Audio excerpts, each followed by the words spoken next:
Tayo. Tayo. Para makita naman ang boyfriend mo. Tayo, tayo, tayo. Pakita mo muna yung lakad mo sa kanya. Ikaw naman, gusto mo, ikaw lang eh. Ano pinag-iba?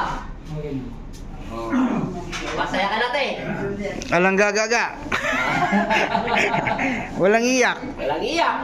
Pag umiyak ka, iyak si kuya. Tayo, mas mabilis kang makakalakad. Kaysa yung lakad mo kanina na paika-ika.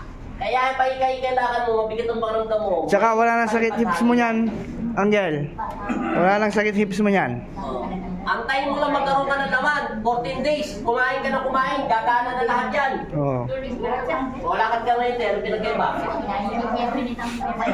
Okay na tapa. Babay na. Kuya. Bye-bye. Tingnan mo muna yung boyfriend niya. Anong pinag-iba, te? Nawala yung sakit, no? Ang tawag sa sakit mo, te, inggit. Siya, palipadangin. Sa'yo, martes. Pag inggit, pikit. Adjustment lang ng konti yan, te. Tawag dyan, te, palipadangin. Yung sa asawa mo, matanda na yun kung nagagalit sa kanya. Okay na? Pasaya na ako. Hindi matatapos Okay. ang November yun. Bye-bye. Bye-bye. Bye-bye. Bye-bye. Kasi ayaw mo namang ngumiti. Bye-bye.